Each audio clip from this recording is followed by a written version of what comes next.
a trend in litigation nowadays that you get an order however you can, and then once you get it, you rely on that order without getting to the merits underlying that first order. And that's what we have here. They get the first order without advising the court that it didn't properly conduct a foreclosure sale, without advising the court that it hadn't recorded any deed, without advising the court that it didn't pay the purchase price for the property, without advising the court of any of those things, without advising the court that Mr. Davis didn't sign the confidential settlement agreement. They rely on and call it a business record. And what they did was their attorney provided the court a copy of the settlement agreement, and their own attorney said, this is a business record. If that were the case, then anytime there's any suit about a note or any type of case, the attorney will always have a copy of the documents in their file. That doesn't make it a business record. That doesn't authenticate the document. That doesn't prove that Mr. Davis signed the document.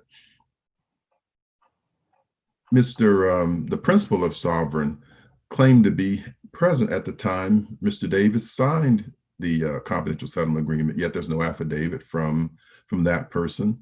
It would have been very easy to establish that Mr. Davis signed if they were in possession of such proof.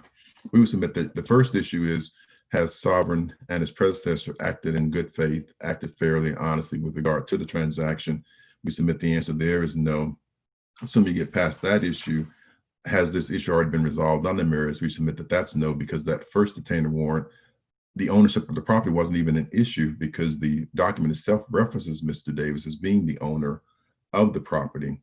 With respect to the issue of accord and satisfaction from the confidential settlement agreement, that doesn't resolve the issue because there's been no proof that Mr. Davis signed the document. They took advantage of the fact that Mr. Davis was representing himself, and there was not an objection to this not being a proper business record. But giving your attorney the document doesn't make it a business record and make that document admissible. We would submit that for that basis and for those reasons that the judgment of the Chancery Court should be reversed and the case remanded for further proceedings. Thank you, Your Honors.